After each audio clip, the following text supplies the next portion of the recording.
Olá, eu sou Divana Campa. E eu sou Thaís Burbello. Nós somos da equipe de comunicação dos colégios do Grupo Positivo. E hoje estamos aqui para falar sobre um assunto muito importante: TDAH e altas habilidades, desmistificando o diagnóstico e apoiando a aprendizagem. Para isso, nós temos duas convidadas muito especiais aqui, a Cíntia e a Liana. A Liana é psicóloga educacional do Colégio Positivo e a Cíntia, ela é gerente de exames internacionais do Grupo Positivo e, além disso, ela tem diagnóstico de TDAH. Então, vai ser muito legal essa conversa. Meninas, sejam muito bem-vindas. Obrigada. Muito obrigada. E é isso, pessoal. E para dar início, né, para esse nosso bate-papo, eu vou ler ali para vocês vamos fazer uma definição do que é TDAH e do que é essas altas habilidades. Vamos começar pelo TDAH, que é uma síndrome neurobiológica que significa transtorno do déficit de atenção e hiperatividade, que pode ser leve, moderado ou severo. Já a superdotação, as altas habilidades, elas se caracterizam pela elevada potencialidade de aptidões, talentos e habilidades, evidenciada no alto desempenho nas diversas áreas de atividade. E agora a Thaís vai complementar com um dado muito interessante que nós temos aqui. Então, o transtorno do déficit de atenção e hiperatividade acomete cerca de 3% da população mundial, de acordo com a OMS. E ele pode dificultar o processo de aprendizagem de crianças e adolescentes quando não diagnosticados. É isso mesmo, meninas? É isso mesmo. Eu acho que hoje, a gente que está dentro da escola, nós somos treinados e orientados a ter um olhar muito mais atento a esses estudantes que apresentam essas variações de comportamento para que a gente possa sinalizar a família. Além de ensinar, também é uma obrigação nossa como educador identificar comportamentos que podem estar prejudicando a vida escolar daquela criança para poder sinalizar a família para que eles busquem uma boa avaliação e um bom atendimento. E é importante que a família esteja atenta também, né? Sim, sim. Junto com a escola. Exatamente. Né? E Cíntia, como que foi a tua experiência com esse diagnóstico, de uma forma breve? Olha, foi a melhor coisa que aconteceu na minha vida. Não foi a melhor, mas foi uma das melhores coisas. Mas diagnosticar, você pode dizer que foi. Ah, sim, sim.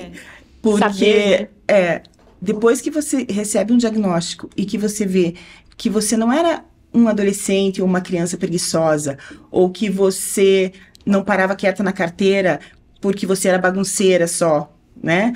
E porque eu sou nascida em 70, frequentei a escola em 70 e 80, então eu era taxada só de bagunceira, né? Eu, assim, muitas vezes eu terminava a minha tarefa nas salas o que era costume no colégio que eu estudava, era assim, não terminou a tarefa porque estava fazendo bagunça, era colocada em salas de outros, por exemplo, eu estava na primeira série, ia para a sala, desde a primeira série acontece isso comigo, eu ia para a sala do 4º ano para terminar minha coisa. Eu conversava, era maior que eu, né, isso. E eu, naquela época, acho que talvez não existisse diagnóstico, não sei, né, mas a minha família não tinha conhecimento. Uhum. Talvez eu não tivesse nenhum prejuízo em questão de nota, que era o entendimento naquela época, não tinha prejuízo de nota, estava tudo certo, né, e eu fui levando, assim.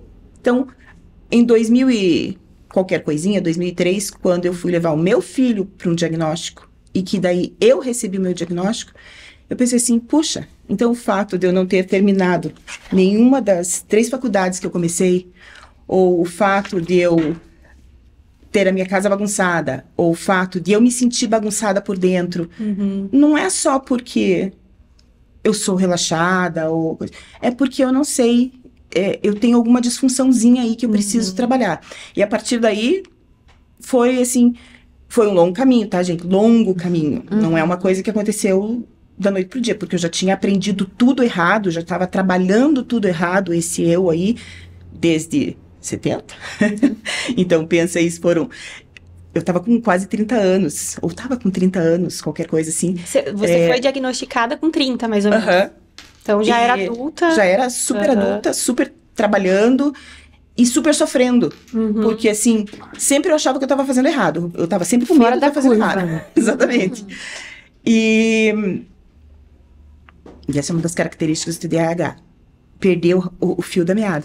Mas tá falando do diagnóstico, mas com 30 anos. E aí eu fui descobrir que tudo era possível, que eu precisava só de acompanhamento de terapia e eu precisava de medicamento. Sim. E aí eu consegui fazer faculdade, que eu não tinha feito, que eu, aliás, tinha feito, mas não tinha terminado. Eu consegui fazer outros tantos projetos, eu consigo trabalhar perfeitamente hoje. E a minha profissão hoje, que é gerente dos exames internacionais, requer muita atenção e eu trabalho com todos os colégios do grupo e os exames acontecem todos na mesma época. Tem que ter uma organização, exatamente, né? É super desafiador e eu dou conta. Então, assim, eu me sinto assim, ufa, é possível. Sim. Mas antes disso era, assim, desgastante demais e era... assim, gerava muita angústia. Uma certa culpa, né? Total.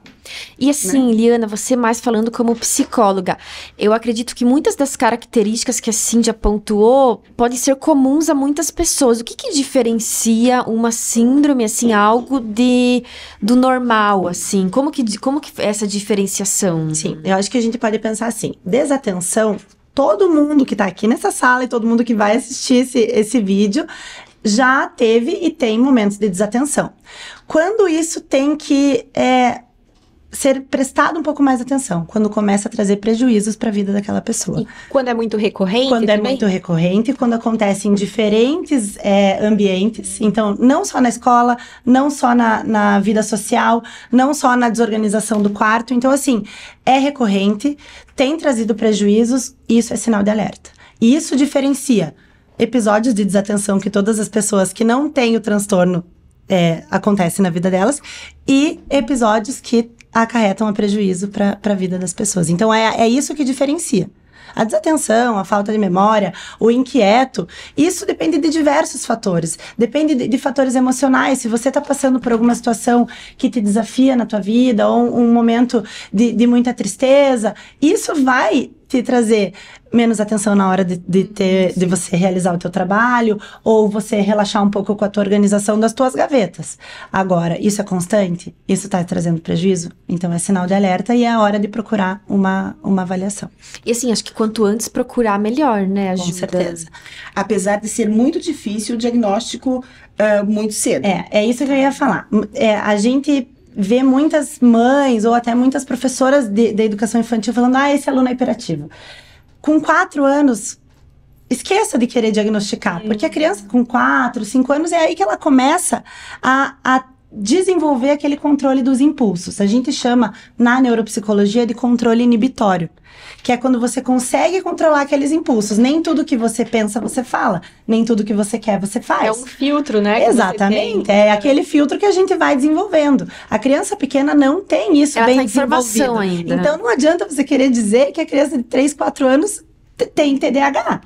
Eu acho que até a gente precisa respeitar aquela criança, viver a infância dela. Existe um vídeo, acho que até é uma dica legal para os pais e para os professores, todo mundo que assistir procurar. É o teste do marshmallow. Esse teste do marshmallow, ele mostra bem o que é o controle inibitório.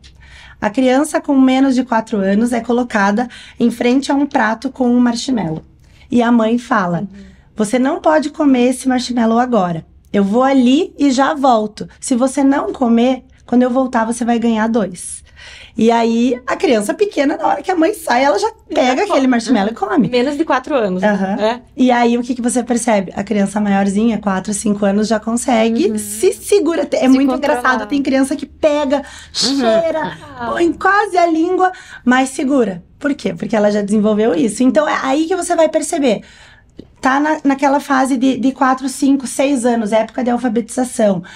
Se a criança tem TDAH, a alfabetização vai ter alguma dificuldade, seja ela qual for, dificuldade de compreender aquilo que tá sendo ensinado, dificuldade de permanecer na sala, dificuldade de prestar atenção na professora, aí já é a hora de buscar o diagnóstico. Então, antes dessa faixa etária de 5, 6 anos, a gente precisa respeitar a infância mesmo, que aquilo não está bem desenvolvido e maturado no cérebro da criança. Sim. Então, uma dica para os pais, fiquem de olho na alfabetização. Essa é uma fase bem crítica ali da vida escolar. E assim, essa questão do TDAH, ele é hereditário?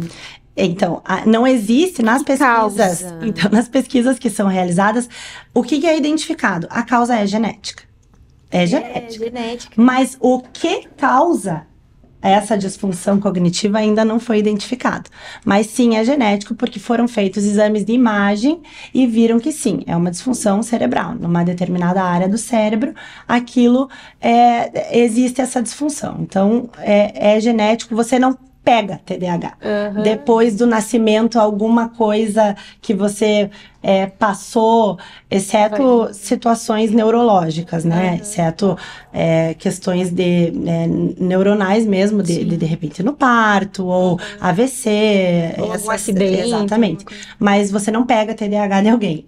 Isso vem de... Mas existe sim a teoria de que ele é hereditário. Sim. Né? Que se os pais têm, um dos pais, né, tem, muito provavelmente Os filhos pode vir a ter. Mas ainda não tem, esses estudos mudam muito, né? Isso que eu falei. A gente estava conversando um pouquinho antes de começar a gravação, que até, eu não sei quando mudou, você sabe a data de quando mudou, era chamado de DDA. Não TDAH. Então, assim, DDA não sabe. Déficit de atenção. Eu não sei quando mudou, mas... Eu também não tenho o mas, sim, da nomenclatura. vamos chutar aí que não faz, sei lá, 15 anos, talvez. Eu acho que não. 20 anos tenha mudado. Então, sempre... Toda essa parte de transtornos, assim, tá sempre em constante mudança, né? Porque é um campo que tá sendo cada vez mais estudado, porque cada vez a gente tá descobrindo mais transtornos, bom, né? E mais síndromes diferentes que antes eram só considerados assim... Tudo era TDAH, tudo era autismo, tudo era alta habilidade. E hoje a gente sabe que não, né? Só que são... essa é a evolução da ciência. Até que final da década de 90, nos anos 2000, diziam que TDAH virou moda. Todo mundo tinha TDAH. Por quê? Porque as pesquisas ficaram mais específicas e a gente começou a conseguir identificar melhor o TDAH. E também chegaram à comunidade, né? Porque antigamente não tinha acesso. O conhecimento ficava ali no âmbito acadêmico, né? É o que dizem do autismo hoje. Por que? A pergunta que mais se ouve é por que tantos autistas? Por que 1 para 36 na última pesquisa que foi feita? Porque hoje o acesso ao diagnóstico, ele tá aí para todo acessível, público, exatamente. Né? E como que é identificado o TDAH? É com um psicólogo? Então, o psicólogo, ele realiza uma avaliação. Então, tem tanto o psicólogo, existem testes que são para identificar a dificuldade atencional. Então, quando você procura um psicólogo com especialização em psicopedagogia, em neuropsicologia, e que realize o processo de avaliação, porque não é todo psicólogo que é especializado na avaliação. Eu realizo a avaliação. Então, eu vou dar um exemplo de como que eu chego numa conclusão de um laudo que a pessoa tem, sim, é compatível com o diagnóstico de transtorno de déficit de atenção e hiperatividade. A gente realiza uma avaliação muito completa. Não é só baseado no teste, na parte quantitativa. Existem diversos testes para medir o processo atencional. A atenção mesmo, ela é dividida entre atenção alternada, atenção concentrada, atenção dividida. Então, assim, não necessariamente a pessoa que tem esse transtorno tem dificuldade em todos os processos atencionais. Entendi. Aí, além desses testes, a gente faz uma avaliação qualitativa. A gente entra em contato com a escola, a gente faz uma sessão familiar para ver como que aquele avaliando se posiciona em diferentes âmbitos da vida. Então, não é só um teste. A avaliação ela é bem global. A gente avalia o sujeito. A demanda vem por conta da atenção. Mas a gente vai traçar um perfil de aprendizagem, mais ou menos. Como aquele indivíduo aprende, como ele mostra o que ele sabe. Então, a parte, né, se você pensar no indivíduo assim como um todo, o déficit de atenção é uma parcela dele, mas além daquilo, ele tem um monte de outras potencialidades. Então, a questão do rótulo também é bem importante quando vem um diagnóstico, quando você conclui lá no laudo. Devido a às informações contidas no laudo, o paciente apresenta compatível ao transtorno de déficit de atenção e hiperatividade. Daí, o que a gente costuma orientar que a família faça? Procure um neurologista, um psiquiatra, daí qual é o médico que acompanha, e aí baseado no DSM, que aí tem os critérios diagnósticos. Então, o Tudo que tá DSM é... descrito, o DSM é a bíblia dos transtornos mentais. Então, todos os transtornos mentais estão no DSM. E aí, no DSM, para você fechar o diagnóstico, tem que ter alguns critérios diagnósticos. Então, tem uma listinha lá que, para fechar o diagnóstico, tem que atender pelo menos 5 de uma lista enorme de critérios diagnósticos. E é assim com o autismo também e com todos os outros transtornos. E aí, baseado naquela avaliação feita pelo psicólogo, mais o relato da família, o médico fecha o diagnóstico. E aí que é interessante quando é feito também por um psiquiatra, porque ele tem uma outra visão também. Do neurologista, no caso. Ou neurologista ou psiquiatra, né? Ah, tá. Não, eu falo Do ou um psicólogo. ou outro. Ah, tá. Não, você passou pelo psicólogo, aí você tem a visão da família, do psicólogo, ou família e escola, né? E aí você vai para um outro profissional, para fechar realmente um diagnóstico. Que daí sabe? você tem várias visões, né? Exatamente. Porque hoje eu sou só gerente. Gostou? Só gerente dos exames. Não, é porque eu trabalhei também com os exames e estava em sala de aula até 2020. Então, e sempre dentro de sala de aula como professora de língua inglesa. Acompanhei vários casos de alunos que ou eram mal acompanhados por psicólogos despreparados ou famílias que não queriam aceitar e geravam qual é a palavra? Uma negação. Uma negação mesmo, e gerava um prejuízo naquele aluno, porque ele provavelmente ia crescer com um rótulo de sou incapaz, sou menos, porque essas são as palavras que a gente aprende, né, na vida. A gente não é competente, né, essa palavra, não sou competente para fazer isso, não dou conta, ou preguiçoso ou relaxado, né? Essas palavras bonitas, né? Que acabam rotulando uma criança ou um adolescente, um adulto que tenha TDAH e não seja realmente amparado por um bom profissional, por uma família que acolha, né? E um psiquiatra. Porque não adianta, desculpe, vou me atravessar talvez no teu campo e não eu sou apenas uma diagnosticada. Eu não sou... o meu conhecimento é das minhas leituras e da minha pesquisa pessoal, né? Não tenho conhecimento de científico da coisa. Mas o tratamento só com remédio, como muita gente faz, da Ritalina, da Alvenvance, e tá resolvido. Não vai funcionar. Ou então achar que fazer só terapia, psicoterapia vai resolver. Às vezes não vai resolver. A pessoa precisa dos dois, A gente precisa de muita coisa. E a gente precisa de uma rede de apoio que entenda e que ensine a gente a fazer a coisa da maneira certa, né? Porque você não pode confiar que eu, na vida adulta, quando eu, né, sem ter diagnóstico e sem aprender coisa, vou dar conta de cuidar das minhas contas pessoais, por exemplo, das minhas contas da casa. Meu marido chegar e falar assim, ó, você paga as contas de casa. Você sabe o que vai acontecer, né? Não vai acontecer. Ser despejada. Daqui a pouco a luz mais ou menos por aí. Né? Não vai dar conta. Não vai dar conta. Hoje eu aprendi, é tudo débito em conta, tudo que é possível débito em conta, e daí o que não é débito em conta é alarme no celular 2 vezes, alarme anotado à mão no tablet e na agenda física, gente. É assim, tem gente que pode achar um absurdo, mas não é.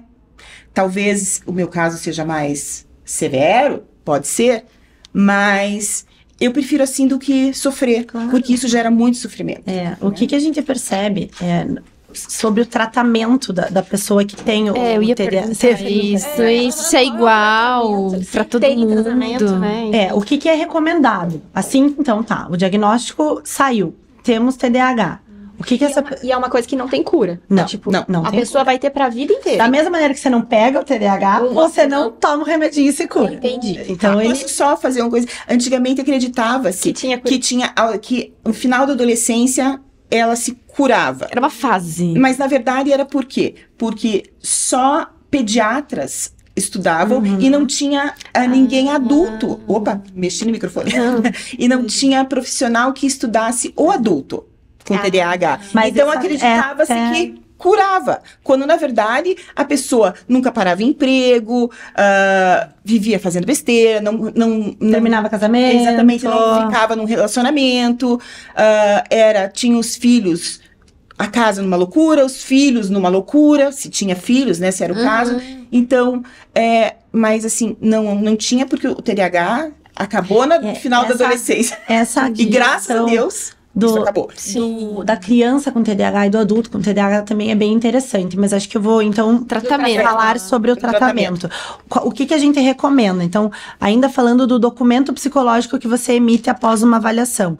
No final tem as recomendações. E aí, cabe ao psicólogo fazer as recomendações corretas. Procurar, sim, um médico para ver se há necessidade de medicamento, porque isso não cabe a nós. Se, baseado em tudo aquilo que foi coletado de dados e de informações, o medicamento é necessário para aquele avaliando conseguir manter um comportamento que não traga prejuízos. Psicoterapia, porque além da questão neurológica, a questão emocional também pode piorar, né? A gente tá suscetível a diversas situações na nossa vida, então a pessoa com TDAH já tem uma questão cognitiva. Então, se ela passar por outras situações, aquilo ali vai agravar, com certeza. Então, a psicoterapia é necessária. Em alguns casos, a psicopedagogia ou a neuropsicologia para entrar fazendo o quê? Uma estimulação cognitiva. Então, é identificada uma dificuldade. Depois do laudo do TDAH, o que fazer? Tem que trabalhar aquilo.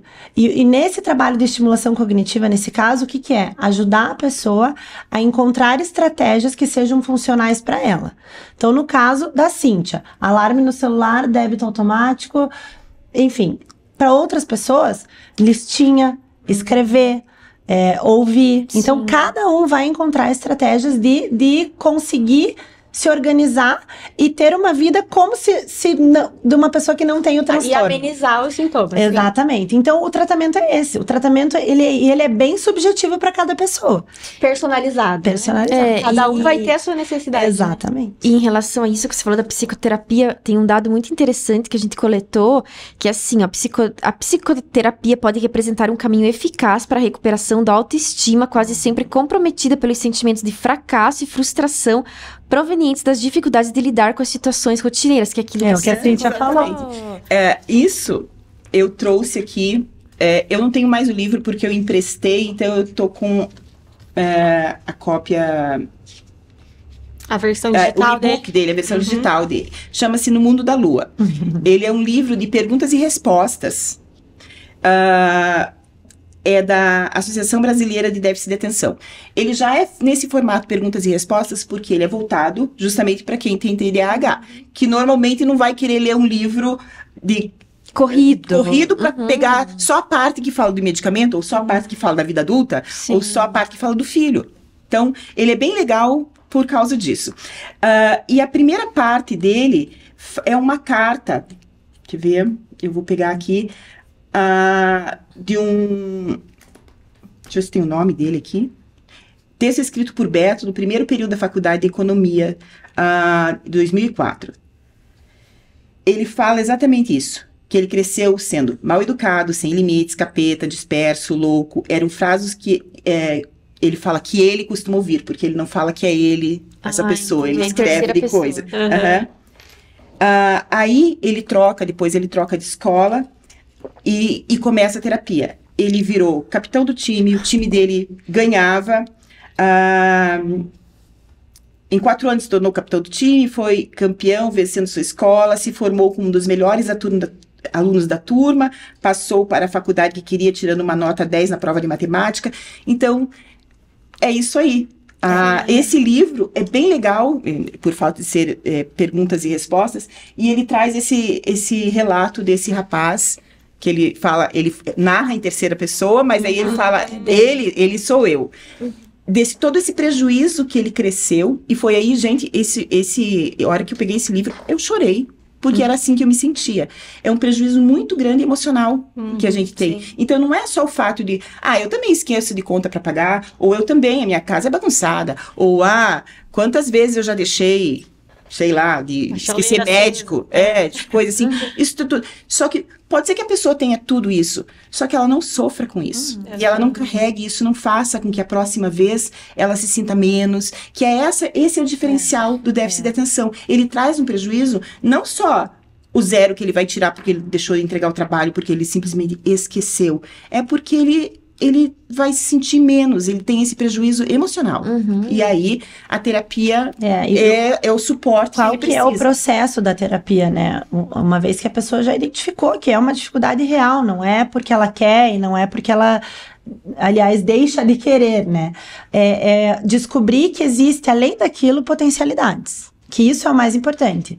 Você é ruim numa coisa, mas você é bom em muitas outras. E usar dessa fraqueza para identificar no que você é bom e te fortalecer com essas questões. A dica maior aí para pais e mães é nunca rotular. Exato. O atrasado, nunca rotular. Porque uma das dificuldades que a gente acho que não comentou ainda é a questão de lidar com o tempo, gente. Lidar com o tempo, para quem tem déficit de atenção, é uma coisa muito difícil. Porque você acha que você é dono do relógio, que o relógio está sob seu controle. Que você tem aqui, teu compromisso é às 10 horas aqui, mas antes vai dar para você ir no supermercado e dar comida pro cachorro, levar o cachorro não sei onde. Você acha que você é rainha do coisa. Quando não dá, né? Você tem que ter o controle do teu tempo. Sim.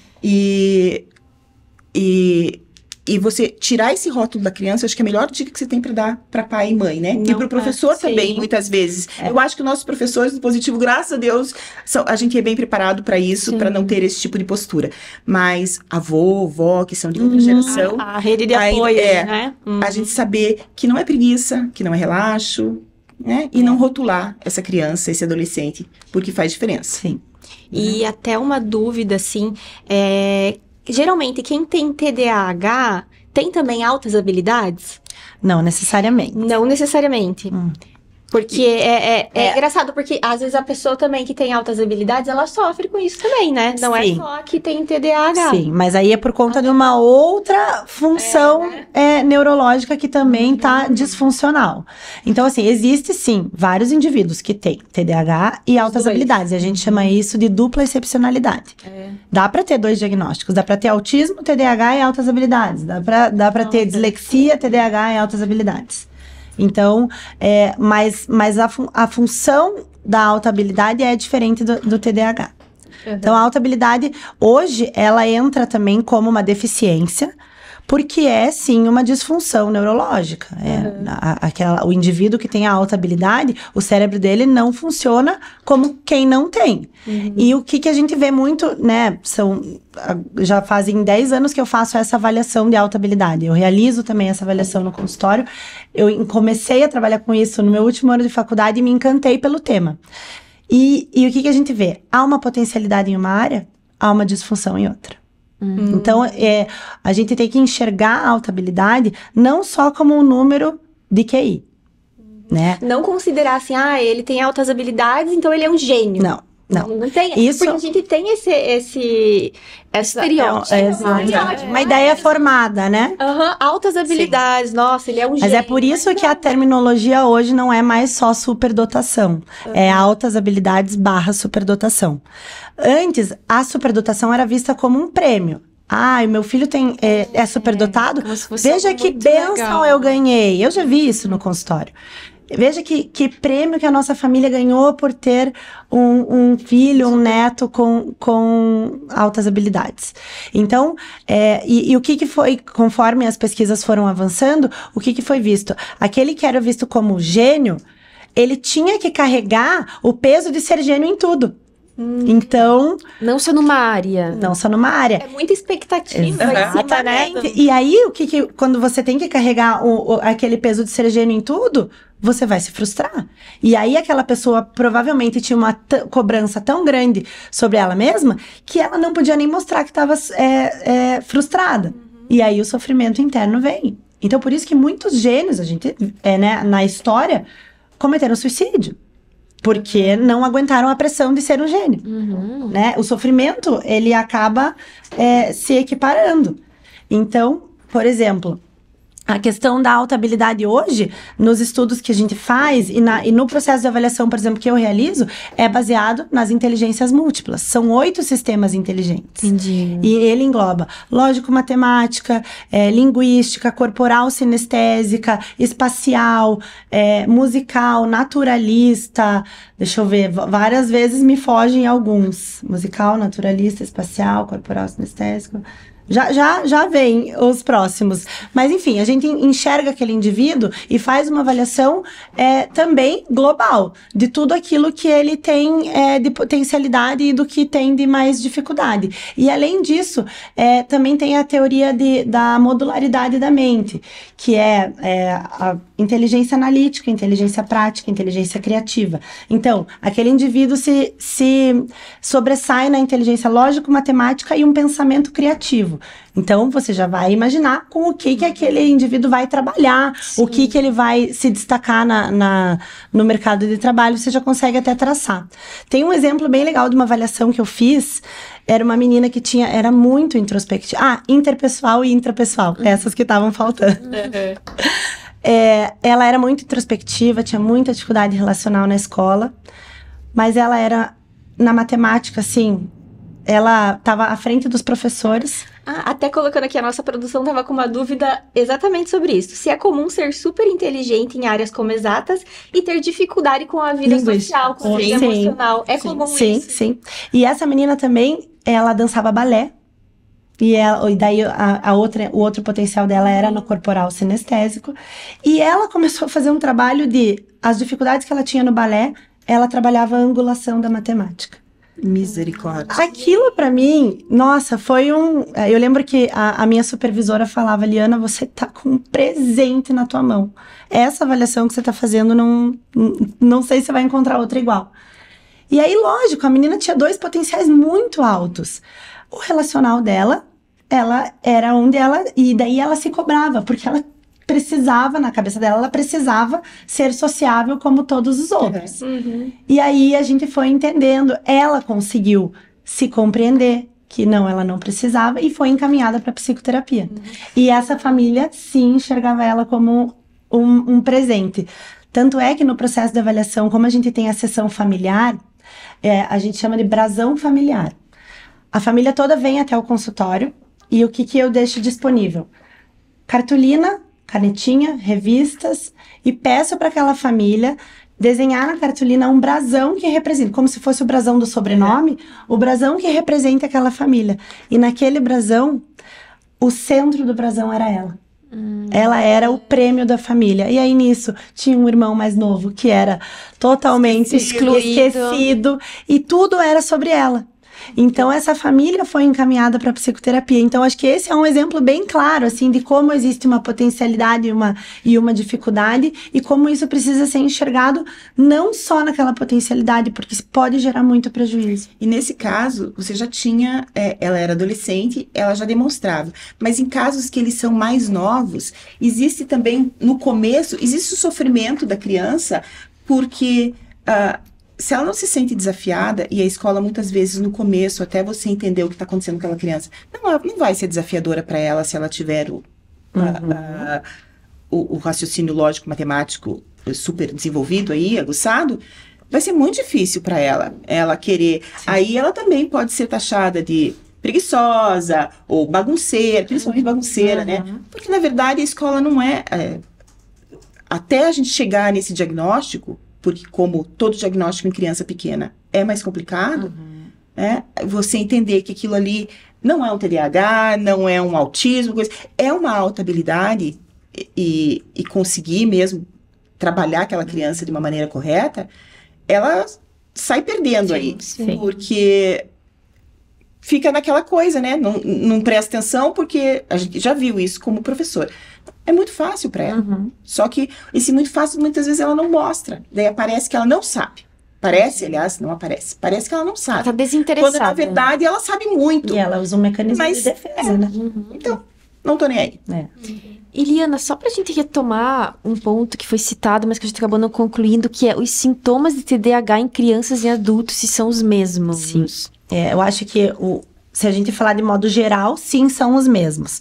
Mas o que acontece em assim, uma grande porcentagem dos casos. Quando a criança é pequena, a hiperatividade está bem presente. Você não vai ver um adulto com déficit de atenção e hiperatividade. Por quê? Justamente por aquilo que eu falei lá atrás, a maturação do cérebro, o autocontrole.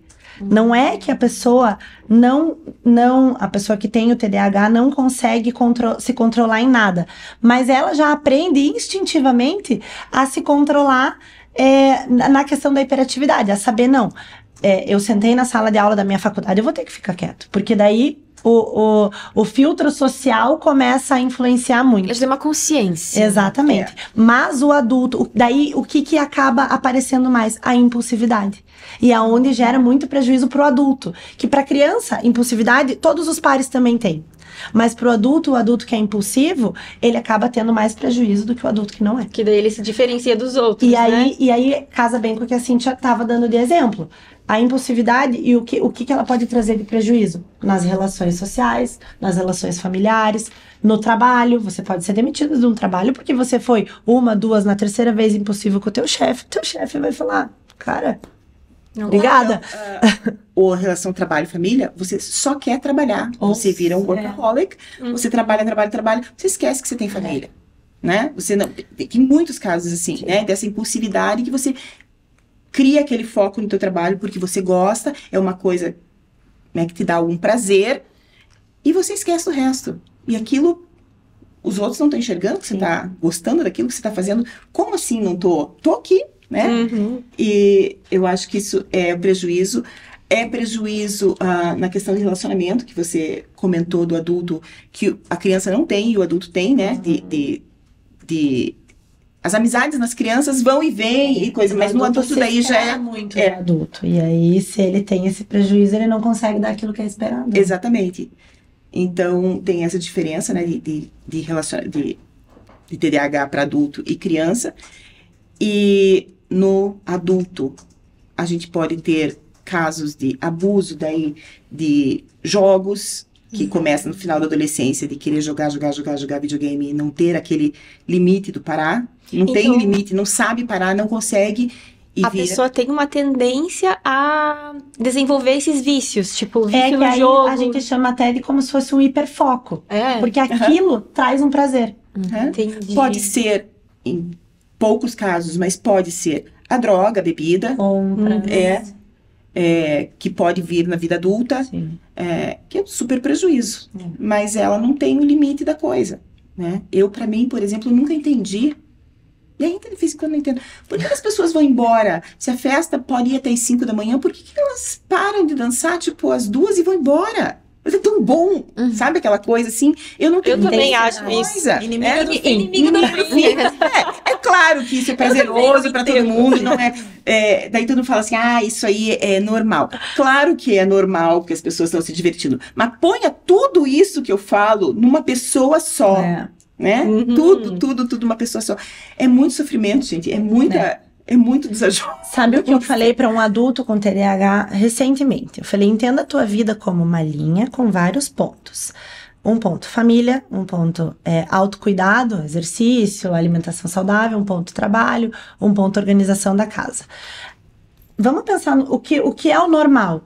Todos esses pontinhos, alguns vão estar para cima e para baixo da média, conforme as coisas da vida vão acontecendo. Esta pessoa a qual eu falei quer ter tudo lá em cima. O tempo inteiro. O que é impossível. O que é impossível. Então, assim, vamos tentar deixar tudo perto da média e às vezes você vai dar um gás no teu exercício físico, ou às vezes você precisa dar um gás no trabalho e leva lá pra cima. E essa pessoa ou é tudo ou é nada. 880 mesmo. Essa questão do é nada, muitas vezes isso acontece comigo. Mas no sentido assim, quando eu tô numa fase muito interna, desorganizada, eu tenho que parar e pôr no papel quais vão ser as prioridades que eu vou alcançar no período de um mês. Eu não tô falando assim do dia pro... Não é uma coisa que eu consigo resolver assim em 2 dias, 3 dias. Vou resolver isso. Não, gente, eu tenho que me dar o prazo de um mês muitas vezes para resolver assim, por exemplo. Não adianta eu querer, por exemplo, tô gordinha. Então, fui no cardiologista, na endócrino, caso real dessa semana. Então, assim, precisa fazer exercício, precisa tomar medicamento, precisa ir na Nutri, precisa... Isso gera uma angústia porque eu quero fazer tudo e quero ainda melhor, Nutri, né, na que vai ser mais completa, que eu vou fazer mais coisas, quero ir no melhor, eu não faço nada.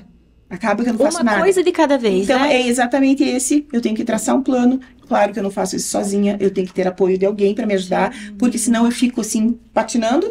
Então tá, escrevo, vou começar com isso, ótimo. Dei conta desses dois, acrescento mais uma coisa na minha tarefa. E essas coisas que hoje eu faço assim, né, dessa maneira, a gente tem que começar lá atrás. Por exemplo, não adianta você falar para uma criança que tem TDAH, você tem que fazer lição, arrumar teu quarto e enxugar a louça. Ela não vai dar conta, aquilo é muita coisa para ela. Olha, isso aí é uma dica muito boa, né, para os pais. Ela tem que fazer em pequenas partes. Fazer listas, né? Ó, vai lá e dá um check Mas no que mesmo você assim, terminou. a lista muitas vezes assusta, porque ela enxerga o todo e ela acha que o todo ela não vai dar conta. A gente lá, vou falar agora. Tá, gente, isso foi a minha experiência. Sim. Pode ser que a Liana traga alguma coisa mas um pouco muito diferente. Legal, porque não é bem isso, não é nem um pouco diferente. Eu vou dar um exemplo que eu falo em supervisão para os meus estagiários que acompanham alunos com TDAH. Tá muito difícil para aquele aluno estar na escola. Tá muito difícil. E não é porque ele não gosta, ele até gosta, mas é muito difícil. Então, qual que é a primeira coisa que a gente tem que fazer? Fazer ele gostar da escola. Então, lá no começo do ano, aquele aluno tá chegando de férias, ou seja, um mês em casa, na praia, na casa da avó, com tudo do jeito que ele quer. Então, primeiro ele tem que gostar da escola. Gostar da escola é mostrar para aquela criança o que tem de legal na escola. Então, talvez lá naquelas primeiras semanas, a gente precise tirar ele um pouco mais de sala, para ele ver o parquinho, para ele ver o bosque, enfim, para conhecer tudo que tem de prazeroso. Aí, gostou. A criança tá adaptada, tá feliz ali na escola. Como que a gente vai começar a acrescentar as atividades? Todas de uma vez? As 6 aulas do dia de uma vez? Não. Faz um pouquinho. Começa a fazer combinados. Começa a colocar reforçador. Então, para a criança entender este processo que para ela já tá bem concreto, ela precisa de reforçador a cada atividade que ela faz. E aí a gente também trabalha a curto prazo. Então na rotina, às vezes a gente monta uma rotininha bem legal com velcro para criança. Já vai mostrar da semana inteira ou do dia inteiro? Não. Às vezes a gente faz uma rotina só de agora e depois. Então agora é a hora da chegada, depois tal coisa.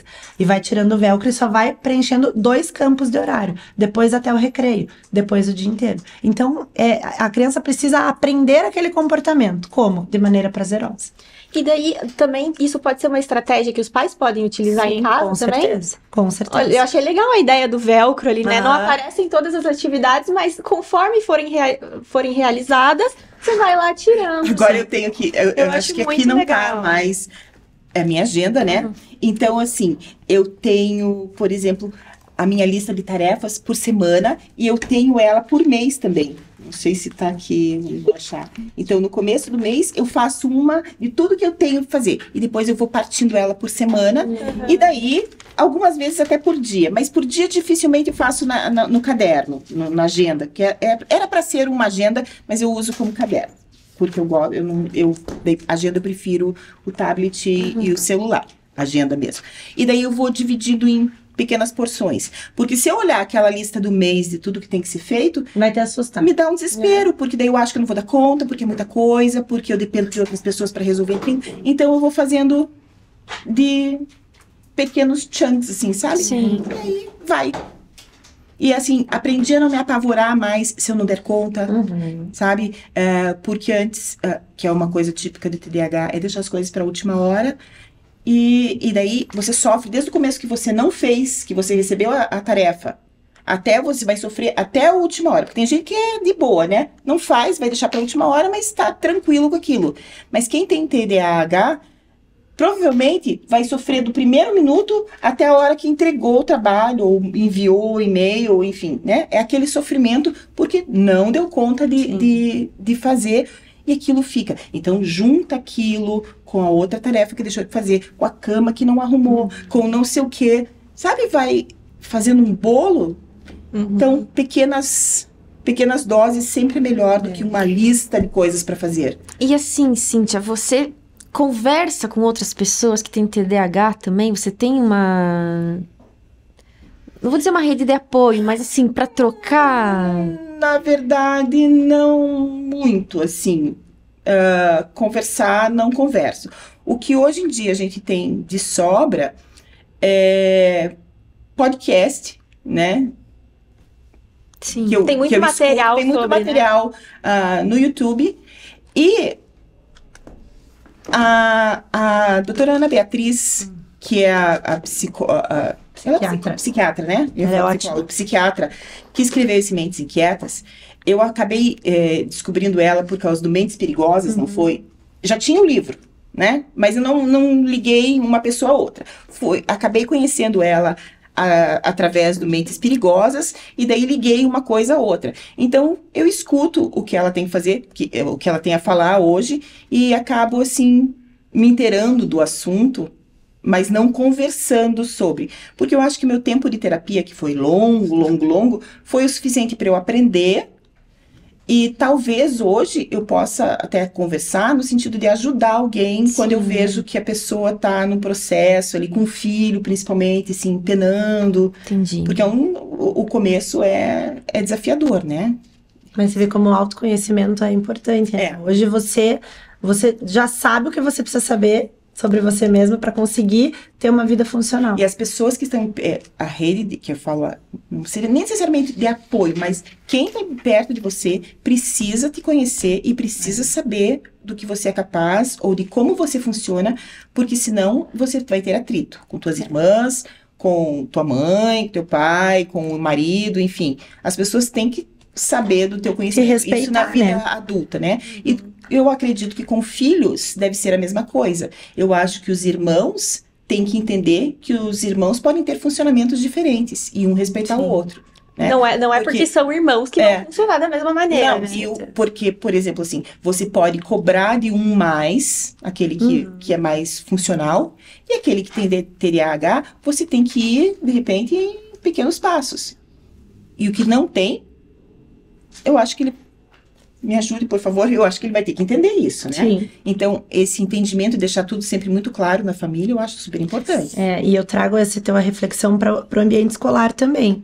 Então, os alunos que têm TDAH, a escola, ela tem o dever de adaptar a maneira de ensino para a maneira que aquela criança aprende com mais funcionalidade, não deixando de cobrar. Então, o trabalho de adaptação para o aluno com TDAH não é facilitar. Não, é deixar o nível de desafio do conteúdo da escola o mesmo do ano de ensino, mas respeitando a maneira que aquela criança aprende e mostra o conhecimento que adquiriu. Então, é bem isso, a gente precisa respeitar o aluno, não deixando de desafiá-lo. Legal. E aí, de forma prática, assim, só pra gente, né, concluir o que a gente tá discutindo aqui desde o início, qual conselho vocês dariam pros pais? Recomendações, assim, olha, fique atento ao seu filho, dicas práticas mesmo, sabe? Eu trago o que eu falei lá no começo, assim, eu acho que a atenção precisa vir para saber se aquilo tá gerando sofrimento ou não para aquela criança. O pai não vai poder diagnosticar se é TDAH ou se não é. A escola também não tem esse papel de diagnosticar, de olhar para o aluno e falar é TDAH ou não é. Mas uma junção de olhares atentos a comportamentos, ela vai levar a sinalizar alguma coisa. Então, assim, agora, o que eu disse do respeito também, eu acho que são essa soma de todas essas pequenas coisas. O respeito à faixa etária da criança, o respeito a como a família funciona. Então, a escola, por exemplo, pode achar que aquele comportamento chama atenção por alguma questão, mas é a maneira que a família funciona. Então, a soma de um olhar atento com esse respeito e aí o levantar de hipóteses, será que isso está trazendo prejuízo e sofrimento? Então, assim, a ter esse olhar atento e não deixar de buscar os profissionais corretos para fazer essa... Eu não sei se a gente tem tempo, mas eu queria colocar mais uma coisinha que agora você foi falando e me lembrei. Existe um limite, aí como mãe, como professora, que eu vejo assim, em se dar um laudo, principalmente de TDAH, quando na verdade aquela criança precisa de mais tempo e mais supervisão da família, né? Seria assim, o limite e aqueles laudos... que de repente podiam ser tratados de outra maneira. Sim. Eu acho que você, como psicóloga escolar, você deve ver isso. Eu, como professora, vi isso. Como mãe de aluno, eu tenho um filho de 25, um de 20, um de 15. Então, assim, eu tive várias idades, assim, acompanhando. E eu vejo hoje, como gerente de exames, a quantidade de pedidos de encaminhamento de laudo para mim, para eu pedir exames com algum tipo de... Eu que envio. Pra você. Por falar nisso, Por falar nisso, é você que diz. Então, a quantidade como aumentou em 5 anos, assim. E é uma coisa que Cambridge recebe, eu envio para lá, e a gente recebe do mundo, eles recebem do mundo inteiro. E o Brasil é um dos campeões de enviar laudos.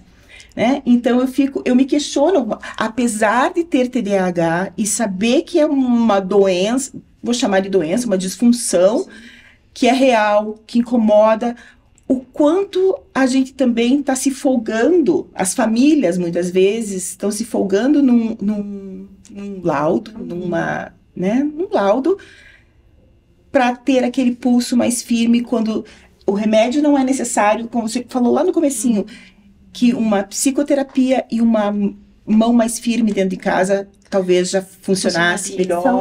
São inúmeros os casos que chega com a queixa da família e da escola de TDAH e depois da avaliação realizada eu percebo que é o sistema familiar. Então a recomendação é psicoterapia familiar. Porque muitas vezes eu acho que é isso, assim, a gente observa, ou com casos de conhecidos e amigos, não necessariamente no ambiente escolar, que você vê assim, tem laudo de TDAH, mas o que falta é você ver na hora que você põe a criança para comer, que você não faz a criança sentar para comer, né? É aquela coisa assim, porque nessas pequenas coisas, quando eu falo põe para comer, porque é nessas pequenas coisas que a gente ensina a controlar a impulsividade, né? Que é uma das características da criança pequena, né? A falta de freio, enfim. Aí eu, como mãe, professora e gerente de exames, eu vejo assim que muitas vezes os laudos poderiam ter menos e ter assim uma mão mais firme, mais um acompanhamento da família. Sim. Que um uso menor de medicamento nas crianças. Acho fantástico o uso de medicamento, eu acho que se tem medicina para isso, se tem estudo para isso, eu acho que a gente tem que usar mesmo. Eu acho que se a gente tem uma disfunção no cérebro, eu não recrimino nem um pouco o uso de medicamento, eu faço, e eu sei que faz diferença na minha vida, né? Então, mas para quem de fato precisa, né? Eu faço um uso consciente porque não faço só o uso de medicamento. Né? Se eu tomasse só o medicamento, agora, eu tenho outras artimanhas para me ajudar, né? Assim, então, eu acho que a gente não pode só confiar, porque muitas vezes sabe que é isso que acontece, né? Então por isso que é importante procurar o profissional certo, um bom profissional para fazer essa avaliação, para ter esse olhar atento. E muitas vezes eles procuram um bom profissional, mas aí a hora que é cobrado, eu vou falar isso aqui, que é tão bom falar isso, né? Depois as pessoas não vão me ver mais. Tem que levar o processo até o final. Sim. Porque é um processo longo. Então, não adianta levar e o profissional você tem que fazer psicoterapia, você vai em 1, 2 sessões, resolveu. Não, né, gente? Sim. Você está criando ali o teu filho e você tem que pensar que ele tem que ser um adulto funcional. É uma questão a longo prazo. Você vai ter que investir o teu tempo. Para um pai entender isso, eu já dei um exemplo de você vai no dentista e identifica uma cárie. Você veio até o meu consultório, eu identifiquei o TDAH. O que você vai fazer com a cárie? Vai deixar ela ali? Ou vai tratar? Então, eu tive que fazer esse comparativo. Bem didático, né? Exatamente. Porque só diagnosticar não resolve o problema, né? Ele é só o início. E muitas vezes você não adianta só tratar a cárie, né? Você tem que parar de comer o açúcar em casa. Né? Escovar melhor os dentes e tal, né? Então, não é só tratar a cárie, né? Muitas vezes você tem que escovar melhor esses dentes em casa. Sim. Então, é isso, né? Foi muito bom. Muito legal. Gente, eu falo demais mesmo. Eu ia perguntar para... eu e a Adi, né? Íamos perguntar para vocês as indicações de leitura, de filme e tal. A Cíntia... livro, né? Eu tenho um filme. Você trouxe sobre TDAH. Eu trouxe sobre TDAH e eu trouxe esse Mentes Inquietas. Eu nem sei se a capa ainda é essa, porque essa é uma versão, é uma edição antiga, mas era o que eu tinha. Aí eu trouxe o Mundo da Lua, Que é o que você citou. Que é o que eu citei. Que tá... A capa acho que ainda é a mesma, eu andei olhando na coisa. E tem também um outro livro que é TDAH para adultos, que eu acho assim, mas não era o nosso foco, porque afinal de contas a gente está trabalhando, né, com os nossos alunos aí, mas é legal também, gente. É Vencendo o TDAH. Eu acho que de repente nesse podcast vai ter alguns pais aí que podem se identificar. É essa capinha amarela aqui. Você quer mostrar para a câmera aqui? Aí, ó. É aqui, Vencendo o TDAH, né? Vencendo o Isso. TDAH. Esse é realmente para adulto. Não tem muito livro para adulto comparado, muito estudo até para adulto comparado com o que se tem para criança. Mas, então tem uma vasta... Mas, assim, lendo o que tem para criança, você... Tem muita coisa para criança, né? Porque eles são muito parecidos, né? O que tem de diferente para adulto é que eles ensinam a gente a ser mais prático na nossa vida, né? Não vai falar assim, esquece de anotar na agenda, esquece de recado. Então, assim, é diferente. Mas o fato da agenda, papel, ter entrado em desuso em muitas escolas e muita coisa, acho que é um prejuízo para as crianças, né? Porque acho que é essencial a gente Aprender a usar. Aprender a usar a agenda. A gente tem quem precisa de... Também levanta a bandeirinha da agenda sim, de papel. Talvez não seja só para quem tem TDAH, mas para todo mundo, porque afinal de contas a gente vive, até eu acho que vai ser um dos temas aí, um dos podcasts também, da quantidade de coisas que a gente recebe de informação, de exposição, a coisa. É difícil a gente manter, né, tudo. Sim. Então, uma agenda salva tanta vida. Com certeza. Meninas, foi muito especial. Acho que a Gina tinha o filme. Eu tenho um filme pra indicar. É um filme que ela trouxe do TDAH e eu pensei em trazer um filme sobre altas habilidades. Quando eu comecei a estudar altas habilidades, eu lembrei que eu tinha assistido esse filme há muitos anos antes da minha formação, que é Gênio Indomável. Já ouvi falar. É um filme maravilhoso. Eu acho que é uma dica para os pais de crianças com altas habilidades que estão naquela angústia de observar o comportamento do filho, não compreender muito bem isso e pensar, será que vai dar tudo certo ou será que vai dar tudo errado? Você já viu esse filme? É o rapaz Vou que falar um pouco. Exato, a universidade. Esse filme é muito bom. Ele é faxineiro de uma universidade. Ele sabe que ele tem um potencial grande na área da matemática e ele tem comportamentos muito disfuncionais. Ele é difícil convivência, ele tem dificuldade para se relacionar com a maioria das pessoas. Tem toda uma questão familiar.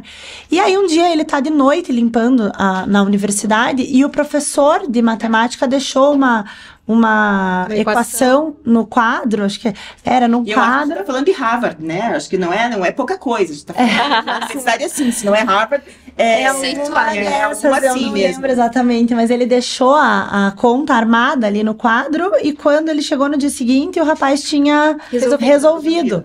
Eu lembro de uma cena, era uma janela. Ele escrevia na janela, assim, porque era uma conta enorme.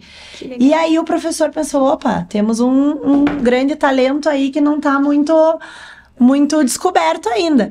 E aí esse professor percebe o quanto de habilidade esse menino tem e percebe também que para conseguir se desenvolver, ele precisa trabalhar as questões relacionais dele que estavam mal resolvidas. Então, esse professor oferece esse apoio a ele. Então, acho que esse é um filme que pode clarear muito a ideia daquele comportamento que um pai, uma professora não está entendendo da criança e do adolescente, mas que é bem orientado, aquela potencialidade pode ter muito benefício na vida dele. Então, acho que essa dica de filme é muito boa para todo mundo assistir. Legal. Então é isso, meninas. Foi muito legal a participação de vocês aqui. Trouxeram conteúdos muito enriquecedores. Eu, por mim, ficava tarde. Tema muito legal. E que venham os próximos, né? Sim. Muito obrigada, meninas. Foi muito legal. Uma coisa para conversar, tipo crochê. Eu faço tudo. Porque essa é uma das coisas que eu faço. Gente, uma das coisas são a gente não comentou, coisas inacabadas. Projetos inacabados, é bem a cara. Então, assim... Mas o podcast você terminou aqui com Não, mas eu sempre acho que eu fiquei muita coisa pra falar. Foi um prazer estar aqui novamente. Eu adorei estar aqui, adorei falar desse tema, que é um tema que eu escolhi estudar, escolhi viver isso, então foi muito bom. Muito obrigada. Eu espero que algum conselhinho meu ajude Certamente a tirar a ajudará. angústia de alguma criança, um adolescente e alguma família também, né? Porque gera angústia, Sim. né? Então, E tem profissionais muito bons bom. no mundo que vão ajudar a gente a seguir em frente e ser uma pessoa normal de sucesso. Uma coisinha. Eu recebi o melhor elogio. Eu falo o melhor de coisa. Esse ano, no começo do ano, a gente teve aqueles positivação. E uma professora falou assim pra mim, tinha que escrever uma coisa que achava do outro. Ela escreveu assim, Cíntia, organização. Olha Eu falei assim... Eu falei, como Você olhou pro TDAH e falou, eu te venci. Aí está a prova de que o tratamento faz efeito. Mas só que eu nunca acho que tá bom. Porque eu acho que talvez seja isso, né? Eu sempre tenho eu sempre acho que não tá bom. Eu sempre acho que eu tô errando. Eu sempre acho que eu podia ter feito mais. Sim. Mas é o caso dos exames. E aí, ela participou do exame. Ela falou assim, mas como não tava organizado? Mais do que aquilo? E eu fiquei assim, falei, meu Deus, é essa imagem que eu vendo. Yes! Que bom. Venci. Obrigada, gente. Então é isso, pessoal. Muito obrigada quem está aí nos acompanhando. Nos sigam nas redes sociais, acesse o nosso site, nosso blog Futuro Agora. Tem bastante conteúdo legal. E até a próxima. Tchau, tchau. Tchau.